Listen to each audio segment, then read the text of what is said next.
los políticos saben que no hay ley neutral. Ese es otro punto importante. La neutralidad en el mundo no existe. Una constitución es la base jurídica y política que regula el funcionamiento del Estado. Cuando se habla de Estado de Derecho es el imperio de la ley, básicamente. Había un derecho natural. El derecho natural obedece al orden natural como están creadas las cosas, a la visión como el hombre fue creado. Ajá. Y esa visión era cristiana. Es la soberbia racional, Ajá. Atea, Ajá. ¿no? De decir, nosotros lo sabemos todo, nosotros somos el principio del fin.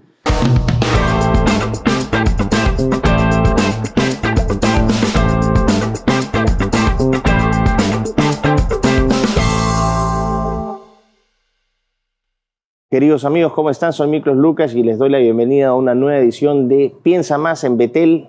Y en esta ocasión nos va a acompañar el abogado Juan Carlos Puertas. No solamente un excelente abogado, sino también un mejor amigo personal. Licenciado en Derecho por la Universidad de Lima, hizo una maestría en la Universidad de Palermo en argumentación jurídica, actualmente es docente universitario, tiene una práctica privada también de la ley.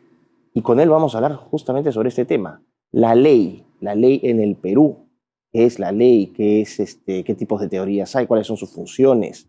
Un poquito vamos a rascar el concepto de justicia. ¿Por qué no es tan sencillo simplemente hablar de la legalidad o de que solamente se pueden hacer leyes por voluntad? No, hay toda una filosofía, un conjunto de filosofías detrás de la ley. Nuestra moral también se ve expresada en la ley. Pero el experto en este tema es Juan Carlos, no yo. Así que, Juan Carlos, te doy la bienvenida. Un placer que estés acá con nosotros. Y bueno, básicamente, ¿qué es la ley? Gracias por la invitación, Miklos. La ley. En términos prácticos y resumidos, la ley es aquella norma que tiene el poder coercitivo del Estado emanada por un organismo político. Es decir, aquel organismo que tiene la potestad institucional de hacer que determinada voluntad del Estado sea efectivamente cumplida por los ciudadanos de un Estado. Ese sería el concepto más sencillo, directo y actual de Ese sería un ley. concepto, una definición más o menos esencial de lo que vendría a ser la ley. ¿Podría decirse que la ley es un conjunto de reglas o unas reglas que lo que hacen es tienen detrás un poder que puede cumplirlas, que puede hacer que se cumplan, que se sancionen, y que el propósito de la ley es gobernar el comportamiento de las personas mediante incentivos o desincentivos? Ok, la pregunta que me planteas... O sea, es una cuestión de definición, básicamente. Sí, es que en toda definición, como tú sabrás, hay influencias ideológicas, ¿no? Si empezamos con los clásicos, permíteme. Sí, y aquí antes de que empecemos con los clásicos, entonces estás dando un punto muy importante. La ley no está divorciada de la ideología. De ninguna manera. Ley e ideología van en tiempos actuales, sobre todo esto es muy importante establecerlo, ¿no? La ley y la ideología no van separadas, sino que están, ¿no? ¿Cómo se dice? Entrecruzadas. Es que si la ley emana del poder político, y el Ajá. poder político evidentemente tiene una visión ideológica, la ley necesariamente está contaminada con una visión Y ideológica. aquellos que digan que la ley es neutral, que eso no es cierto, que la ley es pura, están en otro planeta, que... Es que ese es el mejor argumento para vender neutralidad, cuando en realidad los políticos saben que no hay ley neutral. Ese es otro punto importante. La neutralidad en el mundo no existe. No existen los espacios en blanco. ¿No hay ley humana objetiva entonces?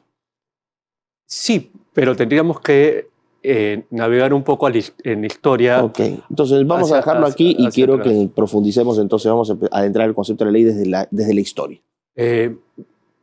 Partamos con los clásicos, ¿no? León Strauss, por ejemplo, cuando analiza la obra de Platón y Aristóteles,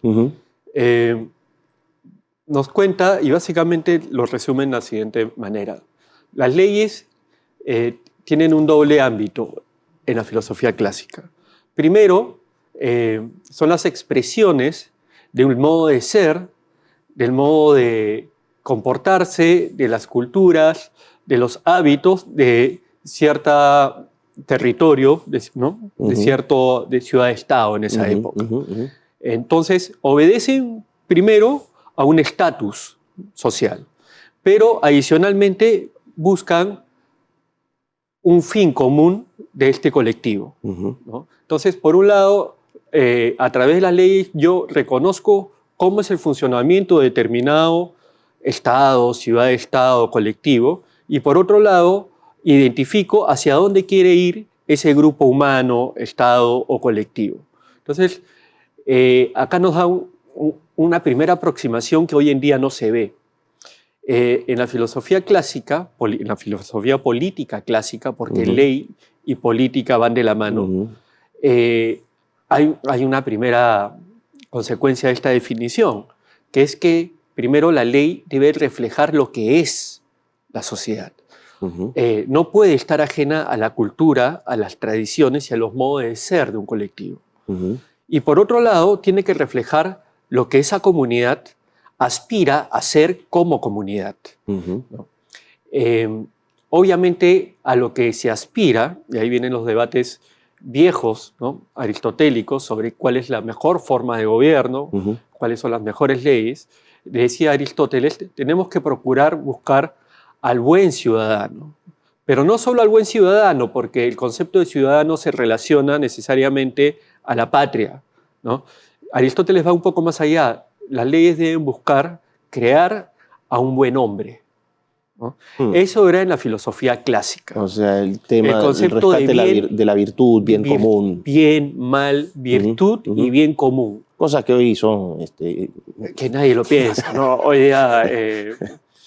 claro, para que no, hemos pasado un viaje enojémonos después, porque vamos a tocar ese tema. Enojémonos después, pero continúa con esta explicación.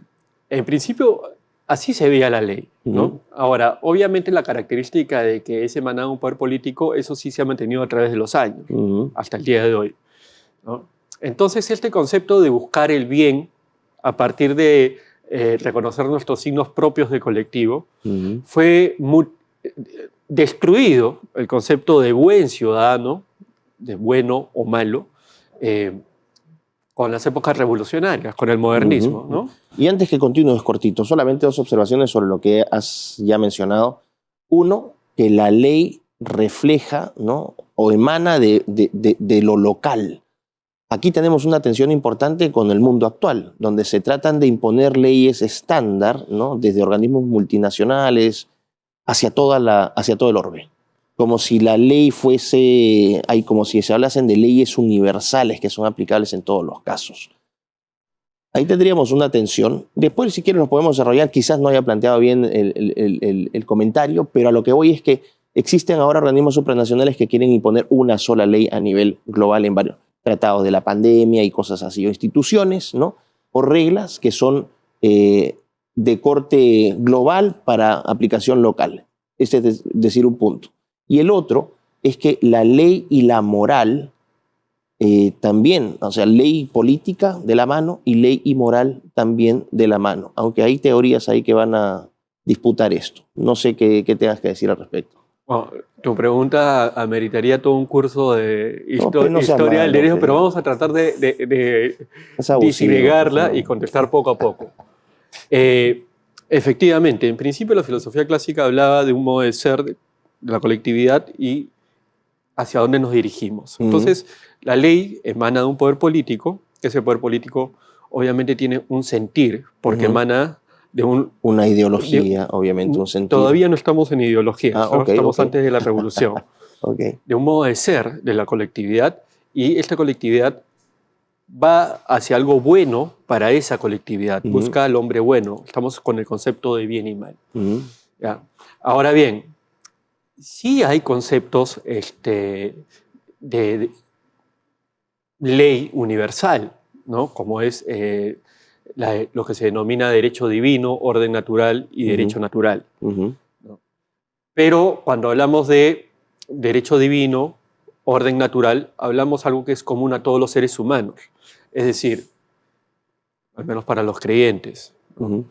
Dios creó al mundo, Dios se hizo carne, Dios dijo ciertas cosas y si Dios lo dijo, el hombre tiene que acatar.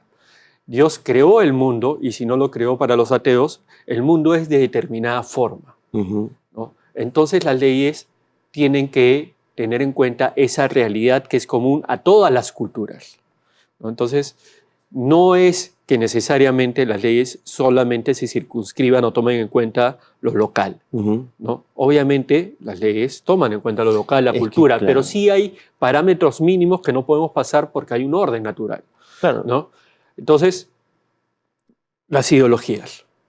Esto es así, más se discutía cuál era el mejor régimen político, democracia, monarquía, Bueno, los oligarquía. antiguos, Platón, Aristóteles detestaban la democracia. Exacto, antes que la importancia de la ley, porque había más o menos una dirección clara de que la ley debía procurar el bien común, el buen hombre, el buen ciudadano. Pero esto se destruye en la revolución. ¿Por qué? Porque llegan el modernismo, donde tira por la borda todos estos valores trascendentales de bueno o malo, ¿no? Y básicamente, para hacerlo corto, se establece que la Asamblea, Revolución Francesa, es la única que tiene la verdad absoluta, ¿no? Y empieza la democracia ante el concepto de este igualitarismo radical, todos los hombres somos iguales, la ley tiene justificación porque así lo decidió la Asamblea, ¿no? Entonces, a partir de ahí ya comienza un claro sesgo ideológico, que es el sesgo democrático y el sesgo igualitario, ¿no? Entonces, desde el Estado moderno, y ahí surge el Estado de Derecho, ¿no? Con el predominio de los parlamentos, porque ni siquiera si la Asamblea, ¿no?, es la todopoderosa que va a discernir qué es lo bueno y qué es lo malo, entonces en realidad lo que antes la filosofía clásica decía que la ley debía atacar y buscar cómo construir un buen hombre, ahora simplemente es la Asamblea la que determina qué es lo mejor y qué no es lo mejor para la sociedad. Es peligrosísimo eso, ¿no? Obviamente se presta para abusos, para tiranía. Evidentemente, ¿no? Se cree que el hecho de que existe una democracia o una asamblea no da lugar a abusos. Es gracioso porque específicamente, claro, la revolución nace como un rechazo al autoritarismo monárquico, vamos a decir también, ¿no? A la concentración de poder eclesiástico, y terminó siendo mucho peor, y no solamente eso, parió un emperador, Napoleón. O sea, el remedio terminó siendo mucho peor que la enfermedad. Como dicen, toda revolución mata a sus hijos, ¿no? Exactamente. Ok, a partir de este simplismo, ¿no?, que hay un ente todopoderoso llamado asamblea, que es el que determina qué es lo bueno, qué es lo malo, ¿no? Entonces, no hay un valor superior, ¿no? Entonces, ya la ley comienza a divorciarse de la moral, aunque la moral sigue ahí en un segundo lugar, teniendo gran presión en sus representantes en la asamblea. Claro. Pero o sea, no se expresa en la ley, pero sí se expresa vamos a decir, en el juego político. Exacto. Ya no en la ley, en el juego político previo a la emisión de la ley. ¿Qué es lo que pasa ahora más o menos, ¿no?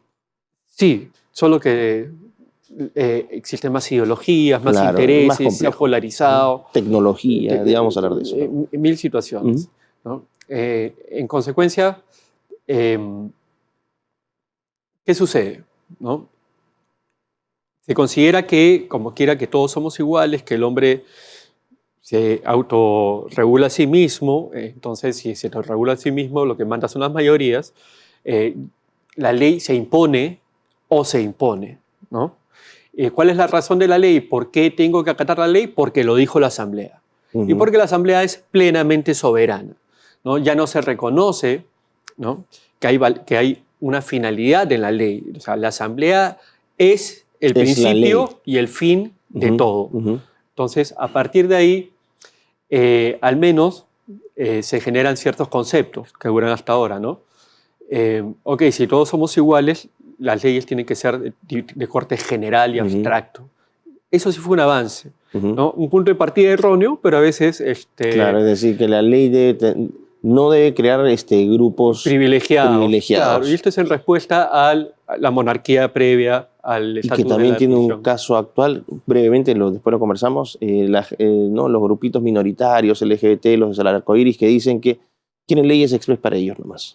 Y Exacto, se rompe el principio de universalidad que tú estás planteando aquí. de universalidad y abstracción. Exacto, así que muchachos, ustedes no están pidiendo leyes universales, la ley tiene que ser para todos, no son un grupo privilegiado. ¿No? Por otro lado, como quiera que la Asamblea y la ley es el principio del fin de las cosas, Ujú, entonces se restringen y se regulan todos lo que pueden hacer el aparato burocrático, el ujú, aparato administrativo. ujú, Y eso está bien, ¿no? ujú. Está O sea, bien. es algo que rescatas. Sí, son Ok. cosas que Ujú, rescatan. ujú. Obviamente, el poder no puede estar diseminado y cada funcionario no puede tener un poder ilimitado y hacer Así lo que le es. da la gana. Ujú, Entonces se genera una serie de competencias, ¿no? El Parlamento soberano y todo lo demás, todos los demás órganos del Estado, obviamente, están al servicio de cumplir aquello que dijo la Asamblea. ¿Y qué es lo que dijo la Asamblea? Es ley.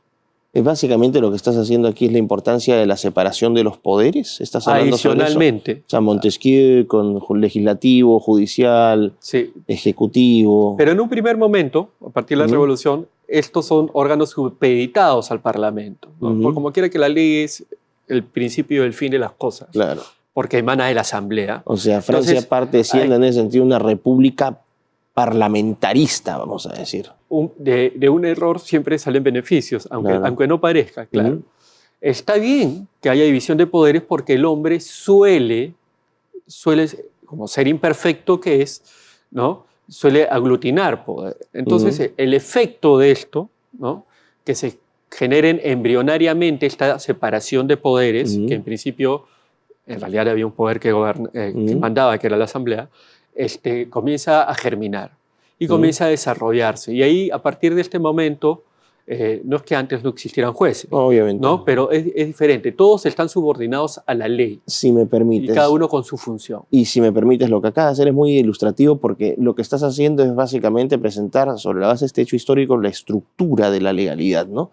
Estás hablando de un poder ejecutivo, un legislativo que tiene la función de desarrollar las leyes, rechazarlas, aprobarlas, diseñarlas, un poder judicial que se encarga de ser la boca ¿no? de este legislativo, es decir, de interpretar la ley, los casos, etcétera. Y aparte de esto, sobre estos tres poderes, en los cuales se estructura la ley, un documento marco, que vendría a ser una constitución, ¿no? ¿Cuál es el rol de la constitución dentro de este marco histórico? Porque los franceses también desarrollan, ¿no? Un documento constitucional. ¿Cuál es el rol de una Eh, constitución? También el término constitución, igual lo voy a simplificar, ¿no? Por Pero favor. es bueno dar el marco, Ujú, ¿no?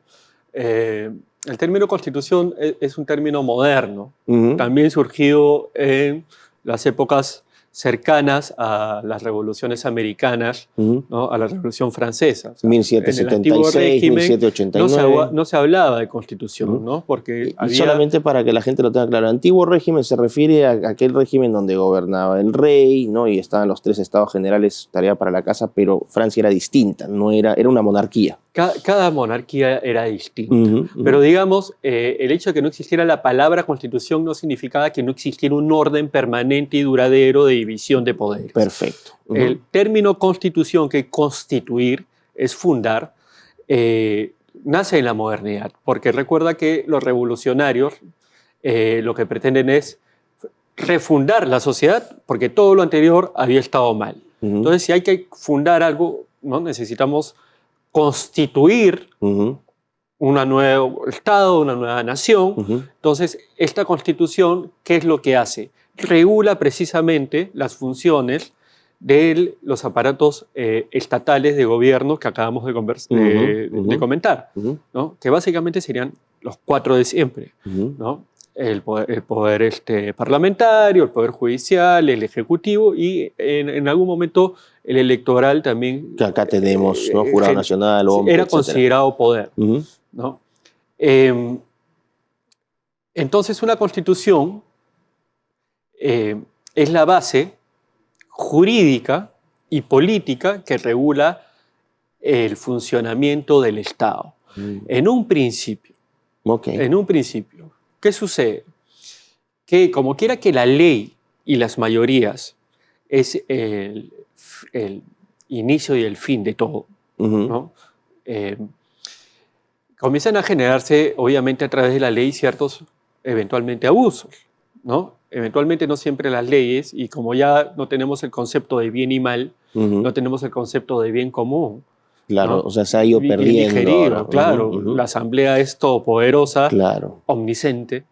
Seguimos entonces 1789 post. Estamos en el... 1800, alrededor, ok. post. Okay. ¿no? Napoleón. Napoleón, el Estado moderno, el Estado fundacional. Okay. Entonces la Constitución regula todo esto. Entonces a eso se le llama el Estado de Derecho. ¿Qué es el Estado de Derecho?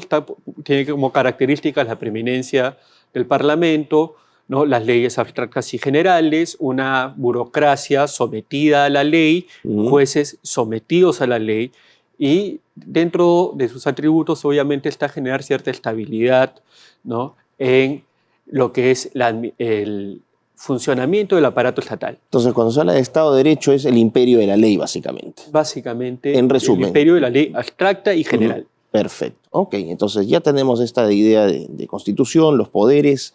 Ahora, hay diferentes teorías, vamos a decir. O sea, la ley, has dicho que no está separada de la ideología, es decir, que la ley y la ideología van así. La ley y la política, es decir, el ejercicio del poder, también van así, de la mano. Ley y moral también. Y aquí entramos entonces a diferentes formas de interpretar la ley o de lo que es la ley, el origen de la ley. Y quisiera expandir en tres, particularmente en dos, pero voy a mencionar a tres. El naturalismo o la ley natural, el positivismo legal y el realismo legal. A este último solamente por un aspecto de definición, pero los dos más importantes creo que son los primeros. ¿Qué es el naturalismo, el positivismo y el realismo legal? ¿Y por qué es importante esto? ¿Qué pasa? El positivismo básicamente tiene el boom con la revolución. ¿no? Como quiera que la asamblea es soberana, o sea, más allá de la asamblea no hay nada, ya no existe Dios, ya no existe moral. Nosotros somos los que vamos a fundar una nueva república. O sea, lo pasado no vale. ¿Separa ley de moral, o sea, moral de la ley? Exacto. Ese es el fundamento. El único fundamento de la ley en el primer Estado moderno es la voluntad de la asamblea. Para hacerlo en términos sencillos. ¿no? Entonces, cuando hay una visión positivista del derecho, lo que dice es, ¿qué es el derecho? Aquello, norma expedida por un ente jurídicamente habilitado para hacerlo. ¿Y hay un ¿Cuáles son los racional? entes habilitados para hacerlo? El Parlamento. Entonces, el positivismo solo ve la ley conforme al procedimiento en que se ha dado. ¿Se ha cumplido con el procedimiento? Sí. ¿Es ley? Sí. Excelente. Eso es la ley. No hay más allá que discutir en el derecho. Conceptos abstractos como la justicia, eso no va. ¿no? Si la ley es buena o mala, es un tema de apreciación subjetiva. Claro. Pero el derecho debe focalizarse en la norma que existe. Y esa norma que existe fue dada por el Parlamento, sí. ¿Cumplió con los requisitos? Sí. Punto. No hay más allá de lo que diga la ley. Pero eso es peligrosísimo, esa interpretación. Porque si de tú hecho, separas ley de moral, entonces la ley finalmente refleja, refleja el comportamiento moral o inmoral del ser humano. Cuando el ser humano actúa bien o mal, ahí existe la ley, ¿no? Para corregir ese comportamiento, para modelar el comportamiento del humano a través de, por ejemplo, incentivos. Encuentro, desde mi ignorancia, yo no soy abogado, no tengo estudios de derecho, pero el positivismo legal sí siento un precedente peligroso desde mi perspectiva, separar ley de moral. ¿no? De hecho, o sea, sería una especie de racionalismo legal. Los países comunistas tenían leyes y esas leyes eran válidas. De hecho, el nazismo tenía leyes y esas leyes, si las ves desde el positivismo, eran leyes válidas. Por eso se generan todas estas situaciones hasta la post-Segunda Guerra, donde se llevan a los nazis al famoso tribunal de Nuremberg. Claro. Y a partir de ahí se recuerdan, después de 200 años, que existía un derecho natural. Es gracioso porque siempre la historia es cíclica, ¿no? Mi padre, lo primero que aprendí de mi padre, me contaba, la historia siempre es cíclica. ¿no? Obviamente, la soberbia del hombre de decir, nosotros como asamblea reunida somos el fin, ¿no? Y el comienzo de todo, Claro. porque somos seres racionales, O sea, eso es importante. generó una serie de problemas graves. O sea, ¿no? es esta fe en el racionalismo del ser humano y un desprecio absoluto hacia una dimensión trascendental, espiritual, moral. No, somos básicamente... Es como equiparar al ser humano a un autómata, a una máquina, ¿no? Capaz de procesar data, información, pero abstraído de su entorno, de sus comportamientos. Sus comportamientos no tienen una valoración, es simplemente procedimental. Es la soberbia racional, Ajá, atea, ajá. ¿no? De decir, nosotros lo sabemos todo, nosotros somos el principio del fin. Ujú. Entonces pasa lo que pasa, ¿no? Entonces, de hecho, esta visión positivista y meramente positivista, como que era que la única justificación de la ley era la emanación del poder político, generó lo que generó, ¿no? Ujú. Entonces, con justa razón en el contexto, ¿no? Muchos dirigentes nazis alegaban, oye, ¿por qué me vas a sancionar en el Tribunal de Nuremberg si yo he cumplido la ley? Exacto, bajo tus propios principios positivistas. Entonces, finalmente, recuerdan, en 1940, en la década de los 40, que existía un derecho natural, ¿no?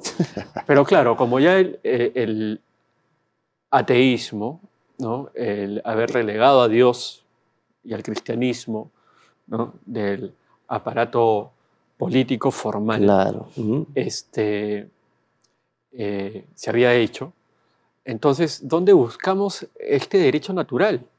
Porque antes era claro que había un derecho natural. Ujú. El derecho natural obedece al orden natural como están creadas las cosas, a la visión como el hombre fue creado. Ajá. Y esa visión era cristiana. Ok. Entonces, hay una antropología cristiana. Entonces, cuando tú hablas de bien común, que los hombres sean buenos hombres. ¿Cuándo un hombre es buen hombre? ¿Ah? Cuando ama a sus semejantes, ¿no? Cuando colabora con su comunidad, ¿no? Cuando cosecha las virtudes y desprecia ¿no? los defectos. Había una antropología clara. Entonces, ¿qué pasa en 1940? Cuando ya se había descartado a Dios y al cristianismo oficialmente, Ujú. porque socialmente todavía existía y existe, Ujú. aunque bastante golpeado estamos en esa lucha, esta base sólida, moral, intangible, que es Dios. ¿Cómo hacemos? Entonces, comienzan a hablarse de este derecho natural, ¿no? Ujú. A ver, el hombre, y recuerdan pues a todos los contractualistas, ¿no? Thomas Hobbes, Hobbes, Rousseau. Locke, Ujú, Rousseau, ujú, ujú. no, el hombre nace libre, hay un tema de libertad, un concepto de dignidad que hasta ahora es debatido, porque el concepto de dignidad humana sin que el hombre fue creado a imagen y semejanza de Dios, Ujú. es complicado aterrizarlo. De hecho, Ujú. hay 200 libros y nadie se pone de acuerdo en qué es la dignidad Ujú. humana. Ujú. Ujú.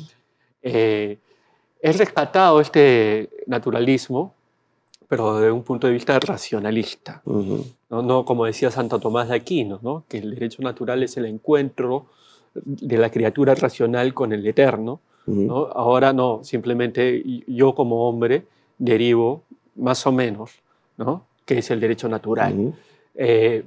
Y bueno, hay un cambio. Entonces Ujú. se evoluciona hacia lo que se denomina el Estado, eh, perdón, el Estado constitucional de derecho. Ujú. Si Entonces, me permites. reemplazamos Ajá. aquello llamado derechos humanos como valor, ¿no? Aquello que antes era catalogado tranquilamente como bueno, malo, Ujú. ¿no? Y que estaba claramente arraigado en nuestras sociedades, que eran la antropología cristiana, Ujú. ¿no? Los valores cristianos, y eso es lo que nosotros antes llamábamos orden natural, derecho divino y derecho natural. Perfecto. ¿No? Tenemos que hacer aquí una pausa. Empieza más, ya regresamos en el segundo bloque aquí en Betel con Juan Carlos Puertas.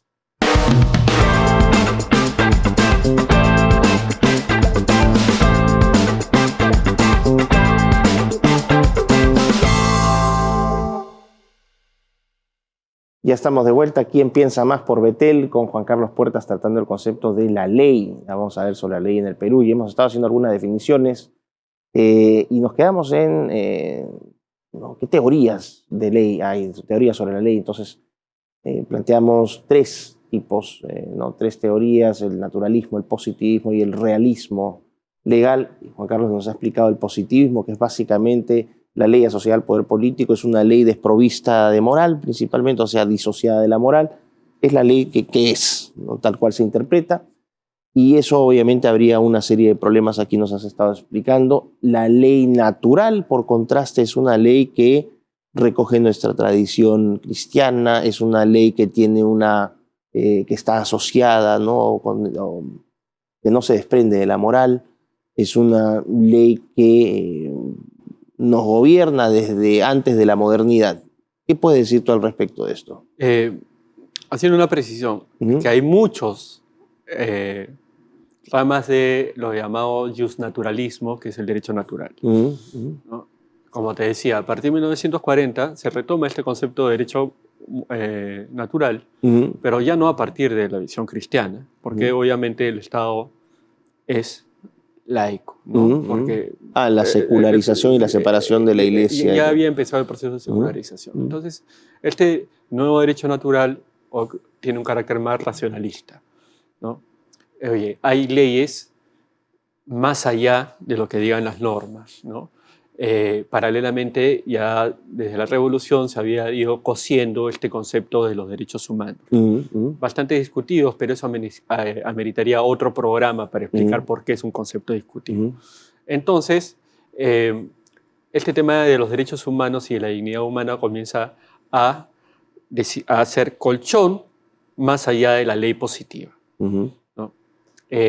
Son las grandes ramas, ¿no? De visión del derecho: el positivismo, el naturalismo. ¿Y el realismo? Y el realismo básicamente es una visión escéptica, ¿no? El realismo lo que te viene a decir es: derecho es aquello que deciden los tribunales. Hoy en día es complicado encontrar a alguien puramente positivista, puramente naturalista. O sea, como que se superponen. Sí, porque además, acuérdate que en la posguerra viene la Declaración Universal de los Derechos Humanos, donde se positivizan estos derechos humanos, ¿no? Entonces, ya es una norma universal y comienzan a ser incorporadas a todas las constituciones nacionales, ¿no? Y en esta etapa entre la posguerra y finales del siglo XX, comienza a aparecer el llamado Estado Constitucional de Derecho. ¿Qué es lo que dice el Estado Constitucional de Derecho? Oye, pueden haber arbitrariedades en las leyes, ¿no? Entonces nosotros tenemos que cuidar que esas leyes no vulneren los derechos humanos, ¿no? Pero acá surge un nuevo problema, porque cada invento del hombre tiene cosas buenas como cosas malas. Sin pecar de ser yo un relativista, que obviamente no lo soy. Entonces, cuando sucede esto a nivel político, obviamente se abre una oportunidad. Quien define qué son y cuál es el alcance de los derechos humanos va a tener más poder para inocular su ideología. Claro. ¿No? Y como quiera que los derechos humanos necesariamente son normas abiertas. Oye, tú tienes derecho a ser digno. Oye, ¿pero qué es digno? ¿No? Tú tienes derecho a la libertad. ¿Qué tanta? Claro. ¿No? Tú tienes derecho a la asistencia social. ¿Cuánto? ¿No? Tú tienes derecho a la identidad.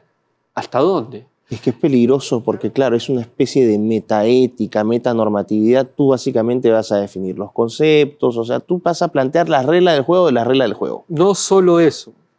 Hay un autor, Otto Bachov, no me acuerdo bien, yo soy pésimo para los nombres, que incluso llega a decir, ante esto que pasó en Nuremberg, que no solo existen los derechos proclamados en la Constitución, sino que en la Constitución se pueden discernir ciertos valores que han irrogado a que la Constitución diga lo que diga. Entonces, o sea, eso es un deconstruccionismo constitucional o legal. Mira cómo le llama, exacto. Entonces, para encontrar esos valores que han servido para generar nuestra Constitución, tenemos que encontrar aquello que se llaman metanormas constitucionales. O sea, O sea, claro. ya te comienzas a imaginar el nivel de, vamos, de casi brujería que comienza a invadir, Es a un invadir el sistema jurídico. interpretivismo, es un interpretivismo peligrosísimo. Pero está, Ujú. porque irremediablemente cuando tú positivizas los derechos en instrumentos públicos, Ajá. en instrumentos normativos, ya sea la declaración o las constituciones nacionales, y estos conceptos son abstractos, a falta de una moral férrea, Ajá. como la Claro. que teníamos antes de la revolución, entonces, quien tiene el poder de guiar su interpretación Es el que va. es el que tiene el Entiendo. poder por sobre el poder. Esto es muy importante, si me permite, Juan Carlos, para hacerlo muy, muy fácil para la gente. Es básicamente, ya como sacaste al cristianismo el fundamento, el sustrato moral de nuestra civilización, lo eliminaste, queda un hueco ahí. Te dicen, estas son las nuevas reglas que vamos a tener, las impones desde tu punto de vista, desde tu ideología, desde tu visión política. Sobre esa base te dicen, bueno, ni siquiera tienes que creer eso. Eso tienes que, este autor que me dijiste, ¿no? Hay que leer esas constituciones porque esas constituciones, esos documentos tienen valores ahí escondidos que tenemos que descubrir. Pero resulta que uno puede leer un mismo texto y tú vas a llegar a una conclusión distinta o valores distintos de los que yo puedo percibir. Y ese es el problema de haber eliminado el cristianismo, que te da esta base moral universal y ahora abres el campo precisamente a esto, a un interpretivismo. Cada uno va a interpretar la ley y sus valores de la manera como se le dé la gana. Este vendría a ser el escándalo que tenemos y el caos que tenemos ahora. ¿Estoy en lo correcto? ¿Lo expliqué bien o no? Totalmente. De hecho, Es peligrosísimo eso. sí, de hecho tenemos muchas teorías de interpretación de los derechos, muchas teorías de interpretación de la Constitución. Ahí están los caviares siempre interpretando todo al revés. Bueno, ¿no? Exacto. Y el problema es que las principales ramas, sacado el sustrato moral sólido del cristianismo, Claro. siendo un Estado secular, laico, donde nos deja sin bases, sin un sustento sólidas. Exacto. Entonces, las dos opciones terminan siendo igual de peligrosas. Por un lado, siguiendo a un autor que se llama Jeremy Waldron, porque los americanos siempre son muy prácticos, ¿no? Es uno u otro, ¿no? Siempre son dos ramas. Los latinos hacemos 100 clasificaciones. Ok, van a interpretar los derechos, se interpretan, ¿no?, de manera abierta para proteger a las minorías de los abusos de las mayorías, ¿no? Y son un programa para seguir desarrollando. Los derechos siempre están en evolución. O sea, eso que yo puse en un papel como la declaración, derecho a la identidad, no, tenemos que expandir el derecho a la identidad porque a más derechos mejor. Entiendo. ¿Me sigue? Entonces, si yo digo a más derechos mejor, quien gobierne la academia va a influenciar en la judicatura para que este sentido de a más derechos mejor, ¿no?, sea interpretado conforme a esta academia lo haga ellos. Y el juez puede ampliar los criterios de lo que dice la Constitución. Esto se llamaría el llamado constitucionalismo normativo. Que dice, los que tienen la última palabra en interpretar estos conceptos generales que están en la Constitución o los derechos son los jueces. Claro. Por eso viene el auge de los tribunales constitucionales. O sea, lo que es básicamente es una cuestión descriptiva, ¿no? Le das el poder a los jueces y a la academia. Por eso hay una pelea férrea por quien domina la academia. Pero por otro lado están los que dicen, no, solo se puede decir, la Constitución solo se interpreta conforme lo que dice la Constitución. Obviamente eso te da un mayor nivel de seguridad.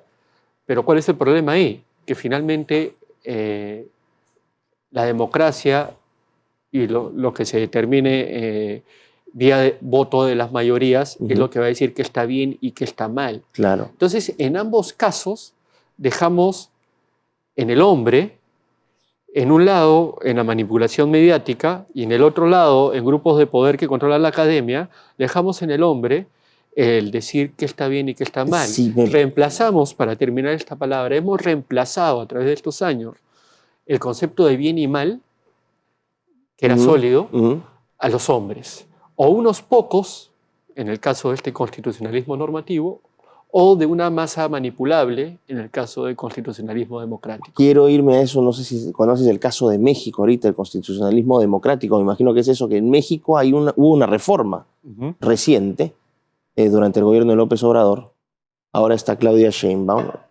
Y ahora la gente va a salir a votar para elegir a sus jueces y magistrados.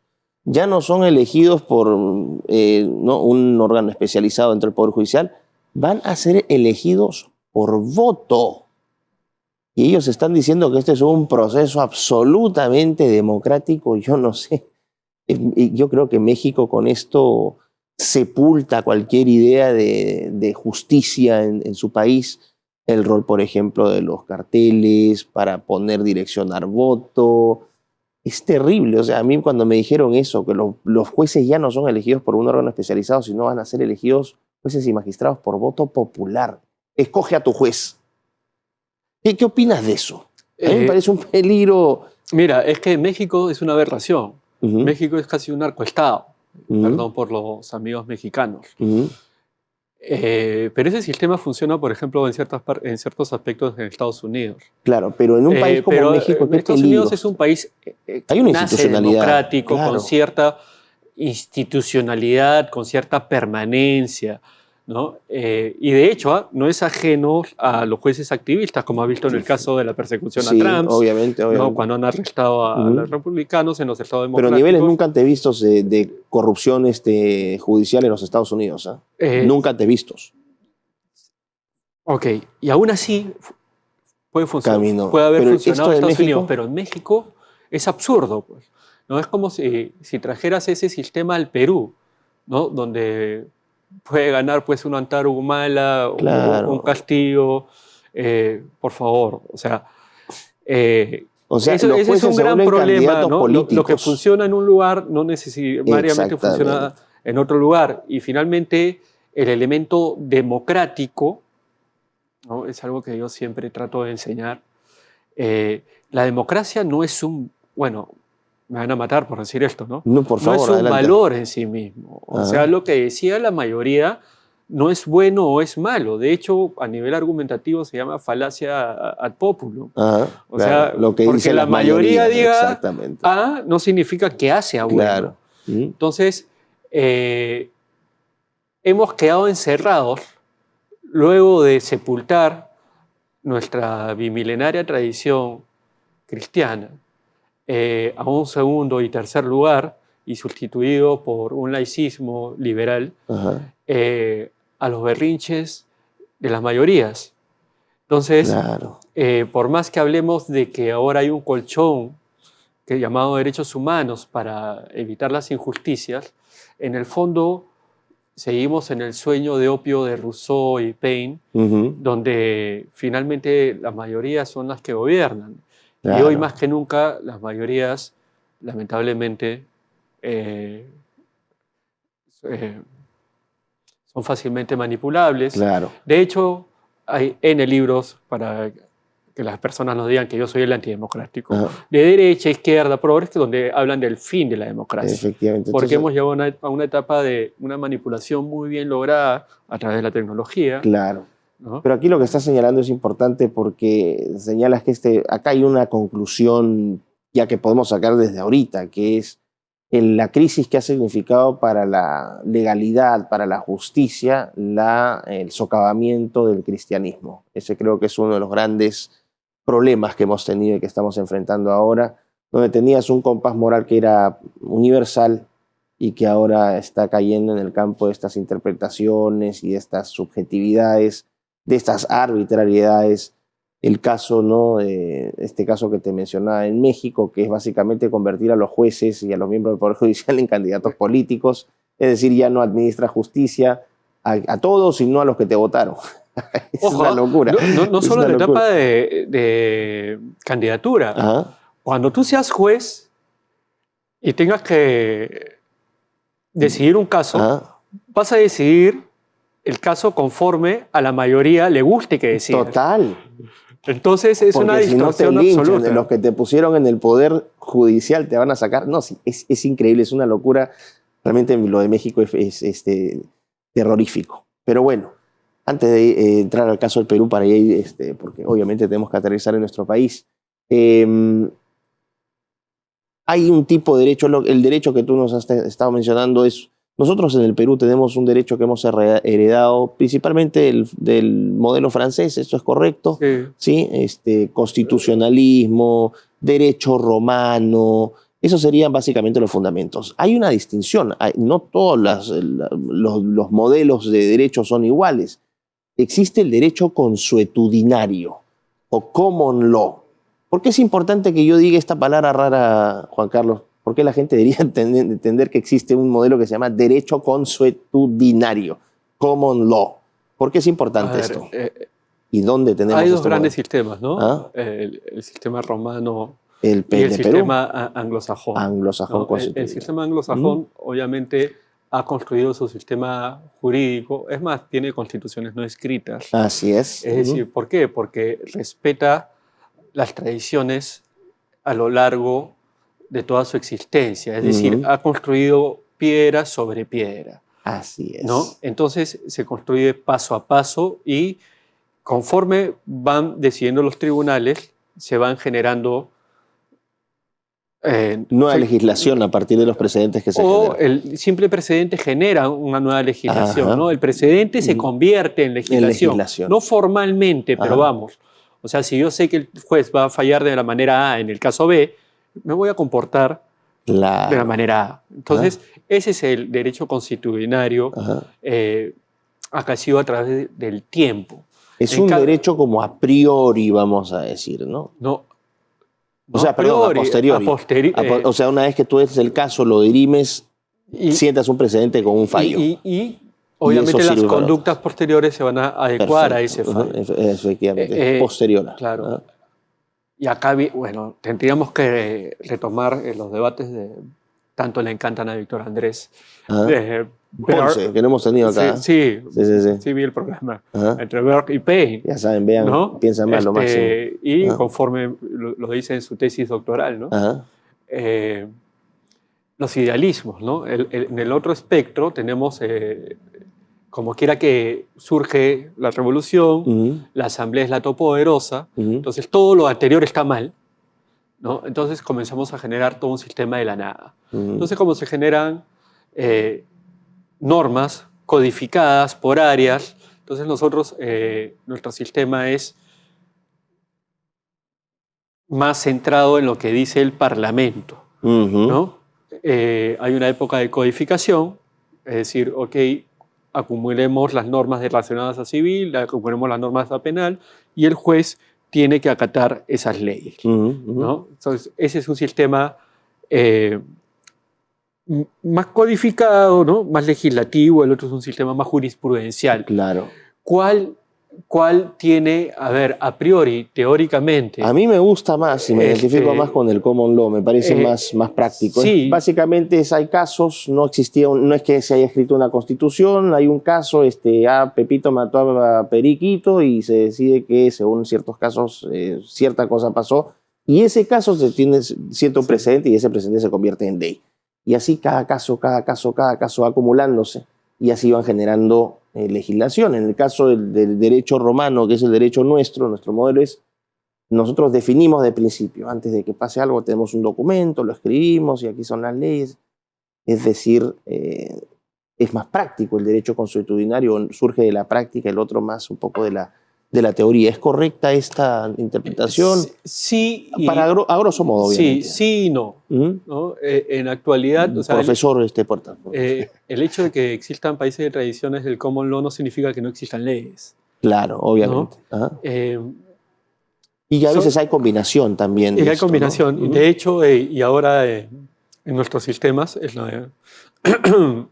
romanos, latinos, estamos copiando temas del common law, ¿no? De hecho, la jurisprudencia constitucional está marcando muchos caminos. O sea, estamos yendo hacia una fusión de ambos sistemas.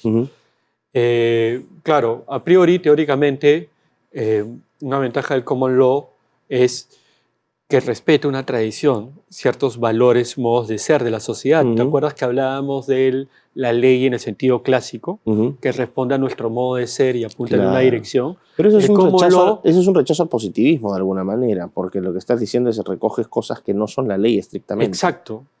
En todo caso, hoy es un debe ser. Exacto. Hoy día sería calificado como un debería ser. Un prescriptivo o un prescriptivo. Y adicionalmente es un tema de, si me disculpas la disgregación, ¿no?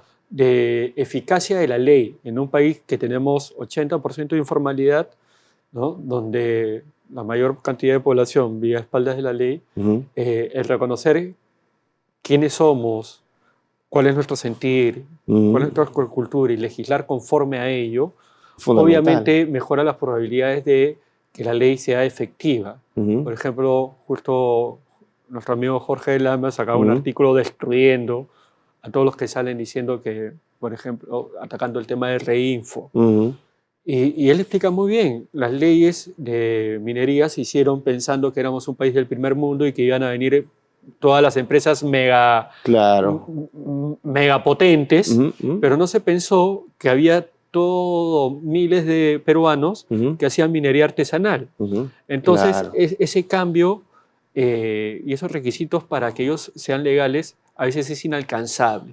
¿Estoy diciendo que con esto tienen que seguir contaminando? Obviamente no. No, obvio. Lo que digo es que hay que legislar conforme a nuestra realidad, reconocer nuestra realidad y a partir de ahí buscar el bien. Y un comentario acá para los legisladores, olvídense del copy-paste, muchachos. Hagan su trabajo, hagan su chamba, reconozcan que el Perú tiene una propia dinámica, una propia cultura, una propia tradición. Rescaten eso, o sea, y olvídense de ChatGPT para que les hagan las leyes. Ahora, eso es un daño terrible. Pero ha habido casos, en Panamá se mostró hace poco uno. Juan Carlos, ya para ir cerrando, y creo que no nos dio porque el tema es muy rico, es decir, ni siquiera hemos rascado la superficie. Porque para aterrizar en Perú, no. Vamos a decir, siendo benevolente con la gente que nos va a ver, ¿qué es cuáles son las limitaciones o cuáles son los grandes desafíos de la ley o la legalidad en un país como el Perú? Cerrando esto en dos minutos más o menos. ¿Cuáles son los desafíos del Perú? ¿Por qué es tan difícil que la ley se cumpla en el Perú? Hay razones históricas, como muy bien... Pero no nos deprime, o sea, si tienes que deprimirnos, deprímenos, pero... No. Te voy a... Sobre la base de lo que hemos hablado y la gente ya entiende Yo soy cáustico en mis análisis, pero siempre, obviamente, soy un hombre que tiene esperanza. Gracias. Y creo que se pueden hacer las cosas. El problema es histórico, ¿no? Hay un país fraccionado, precisamente porque hemos tenido políticas que en vez de buscar la unidad a través de nuestros valores y grandeza histórica, ¿no? Porque el concepto de nación y patria une a la comunidad, une a los peruanos. Hemos sido imperio 2 veces, ¿no? Hemos conquistado América 2 veces. Historia tenemos una misma religión, somos cristianos, ¿no? Somos conservadores, amamos a nuestras familias. Entonces, primero reconocer eso y legislar o hacer los cambios constitucionales que reconozcan eso. Que existen diferentes expresiones de este modo de ser de los peruanos, ¿no? El norteño, ¿no? Nuestros hermanos de la selva o de la Sierra Sur, son como diferentes flores de un mismo jardín, para rememorar una hermosa frase de Cecilia Bácula, ¿no? Pero no puede generar desunidad. Lo que han querido hacer con este discurso de la Perú, país plurinacional, es disgregarnos. Entonces, primero hay un tema educacional. Tenemos que unirnos y sentirnos orgullosos de nuestra patria y buscar lo común. ¿Por qué? Porque si yo me identifico contigo en nuestra historia, en nuestro pasado, en nuestra grandeza, va a ser más difícil que te robe, que te mate, que te engañe. Claro. Te veo como a mí mismo. Pero hay un componente racial ahí muy importante que está generando estas divisiones artificiales, porque precisamente no te une la peruanidad por estas cosas que deberían ser, a estas alturas, componentes raciales, mira, en el siglo Disculpa. XXI los antirracistas son los más racistas del mundo, porque Sí, recuerdan constantemente el tema de piel. Y alguien al que no le importe el color de la piel simplemente va a ignorar eso. Pero el racista perpetúa el racismo. El antirracista. A perdón. eso voy, un tema educacional. Así es. Un tema educacional, rescatar lo que tenemos de común para que sintamos que todos en el país tengamos un mismo Un tronco común, tronco, una base. una misma tradición, una misma religión, que la tenemos. No estamos inventando nada. Claro. Entonces, no podemos adoptar libremente como valor axiológico los valores liberales. ¿No? Hay valores ancestrales que tenemos en el Perú. A partir de ahí, si legislamos tomando en cuenta esta realidad, vamos a poder ver qué es lo que queremos a futuro. ¿Qué es lo que queremos a futuro? Fortalecer estas instituciones, ¿no? Entonces, mientras nosotros legislamos en el día a día, ¿no? Por ejemplo, generando un sistema penal súper garantista, ¿no?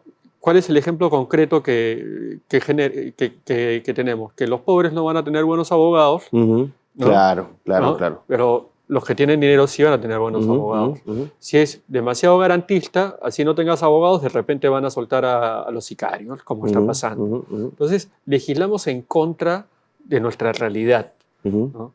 Ese es un gran problema. Otro problema es que los que entran a la carrera judicial en tema de efectividad, en realidad, y hay 1000 informes, no lo digo yo, son los peores egresados de las carreras. Claro. Tenemos problemas en la universidad. ¿Por qué? Porque se rigen por el libre mercado. Eso no puede ser así. Entonces, a partir de ahí hay 1000 cosas más que podríamos decir. Salido en Fire, claro. Pero para que un Estado funcione, para que las leyes sean respetadas, tiene que, primero, ser un Estado unido, ser un Estado orgulloso de sí mismo, ver a sus conciudadanos con temas comunes más que con temas que lo diferencien.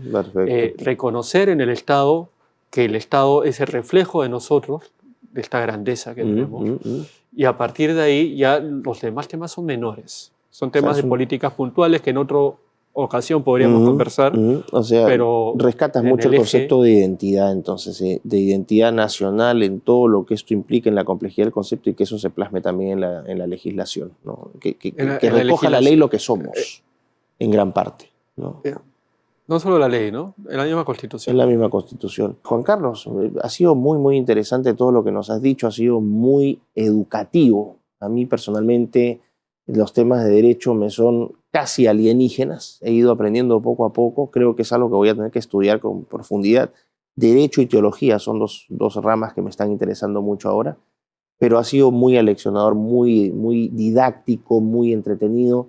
Quiero agradecerte tu presencia acá en nuestro programa Piensa Más.